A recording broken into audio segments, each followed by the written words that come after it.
Students, हम लोग फिर अभी देखेंगे इलेक्ट्रोलिसिस ऑफ H2O, जिस पर हम लोगों ने बात किया था अभी। इलेक्ट्रोलिसिस ऑफ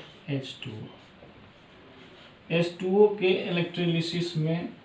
इलेक्ट्रोलिसिस में ऐसा क्या है जो इलेक्ट्रोलिसिस ऑफ H2O को इम्पोर्टेंट बना देता है। इसमें है क्या कि H2O जो होता है हमारा, जो 100% प्योर होता है अगर, तो ये क्या होता है, बैड कंडक्टर होता है, बैड कंडक्टर ऑफ इलेक्ट्रिसिटी। और H2O को डिसोसिएट्स करने के लिए हमको यहाँ पर इलेक्ट्रिक करंट देना पड़ता है, इलेक्ट्रिक करंट देना पड़ता है। इसका मतलब है कि इलेक्ट्रिक करंट यहाँ पर फ्लो होता है। तो जब ये बैड कंडक्टर है इलेक्ट्रिसिटी का, तब ये इलेक्ट्रिक करंट को फ्लो कैसे होने देगा? ये पहला प्रश्न, ये पहला क्वेश्चन लोग पूछते हैं कि how to electric current flow if the 100% water is bad conductor of electricity.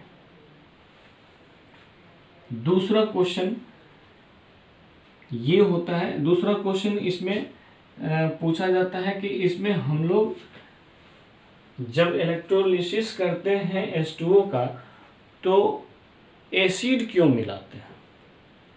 बस एसिड मिलाना ही हमारा सबसे बड़ा फैक्टर है। हम लोग दोनों का एक साथ देखेंगे। यहाँ पर क्या होता है कि हम लोग यहाँ पर डाइल्यूट H2SO4 डालते हैं, डाइल्यूट H2SO4। देखिए डाइल्यूट H2SO4, ये 100% जो H2SO4 होगा प्योर, या 100% जो एसिड होते हैं ये भी बैड कंडक्टर होते हैं इलेक्ट्रिसिटी का। 100% वाटर भी बैड कंडक्टर होता है इलेक्ट्रिसिटी का। लेकिन जब इस एसिड को इस वाटर में मिलाते हैं, तब ये डिसोसिएट करके H+ और SO4- ये इसमें डिसोसिएट्स करता है। और जो ही इसमें आयंस उपलब्ध हो जाते हैं तो ये गुड कंडक्टर हो जाता है, और तब हम लोग इलेक्ट्रोलिसिस करते हैं। इसलिए हम लोग वाटर के डिसोसिएशन में H2SO4 को ऐड करते हैं। दोनों का आंसर एक ही है। अब ये क्या हुआ, जो ही इसको मिलाएंगे तो ये क्या हो जाएगा, ये जो बैड कंडक्टर है ये गुड कंडक्टर में कन्वर्ट हो जाता है, good conductor of electricity due to presence of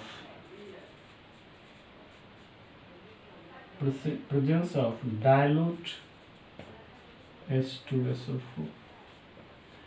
अब ये डिसोसिएट्स करेंगे और H2 और O2 में कन्वर्ट हो जाएगा। यही दो जो क्वेश्चन किए और उसका जो जवाब दिए हैं, यही आपका इम्पॉर्टेंट है। और इसी कारण से हमारा इलेक्ट्रोलिसिस ऑफ H2O ज़्यादा इम्पॉर्टेंट हो जाता है। और एक देखें तीसरा फैक्टर, फोटोलिसिस ऑफ कंपाउंड, या फोटोलिसिस कैसे होता है। हम लोग लेंगे क्या, AgCl, और इस AgCl को फोटो अर्थात लाइट की उपस्थिति में इसको डिसोसिएट्स कराते हैं और AgCl2 में ये कन्वर्ट हो जाता है, Ag और Cl2 में कन्वर्ट होता है। क्योंकि ये फोटो की उपस्थिति में ये रिएक्शन होता है, इसलिए इसको कहते हैं फोटोलिसिस। इस तरह से हम लोग देखें कि जो डिकम्पोजिशन रिएक्शन है उसमें थर्मल डिकम्पोजिशन, इलेक्ट्रिकल डिकम्पोजिशन और फोटोलिटिकल डिकम्पोजिशन, 3 तरह के फैक्टर आते हैं जो कंपाउंड को उसके एलिमेंट्स में कन्वर्ट कर देते हैं। इसको नोट कर लीजिए।